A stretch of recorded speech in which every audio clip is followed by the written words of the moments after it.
Katta ağaç değil. Katta açıyorlar iş böyle olur. Түз кармаш керек. Түз кармасаң тұқымыңды. Баткен районунун Карабак айылынын айрым тургундары майрамга тооктун жумурткасын бышырып ала келишет. Жолу болгону бир жумуртка менен 30дай утушка ээ болот. Жергиликтүүлөр бул айылда майрамдын шааниси мына ушундай тукум уруш оюну менен ачылат дешет.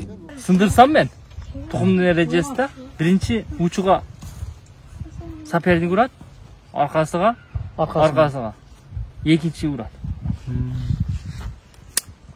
Ана, эки жагын тең сындырып урттум. Эмгекчилердин майрамында да 500дөн ашуун тургундар бул оюнга катышыптыр. Биз барган учурда саналуу гана жаш балдар калган экен.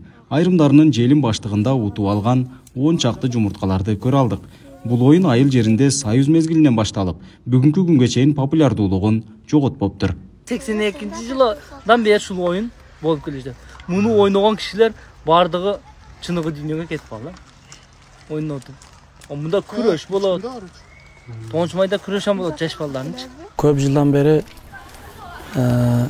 ушу майрамдарда ушул жерге паркка айылып чогулуп тукум уруштуруу салты бизде ушу ата-бабалардан бери келаткан неме. Бизге чейин уланып келишет. Ошол өзүмүз көргөндөй тукумду уруштуруп сынган тукумду сындырган тукум неге салат. Негизи 500дөй мен болжолум 500дөн ашык айланасы балдар келип ойноду. Ана. Утулуп калдыңыз. Тукум уруш оюну негизинен жаз мезгилиндеги майрамдарда өткөрүлөт. Атайын уюштуруучусуз эле ар ким жумуртка бышырып келишет. Көбүрөөк ол жогуткан жумуртканын баасы да өсөт дешет. Бул майрамда бир жумуртканын баасы 250 сомго чыгып сатылыптыр. Сынып калган жумурткалар 10 сомго сатылат. Арасында кээ бир тукумдар бар.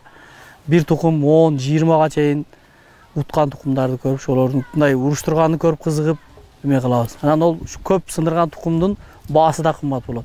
Бүгүн 250ге чейин сатылды ошол тукумдар. Сом.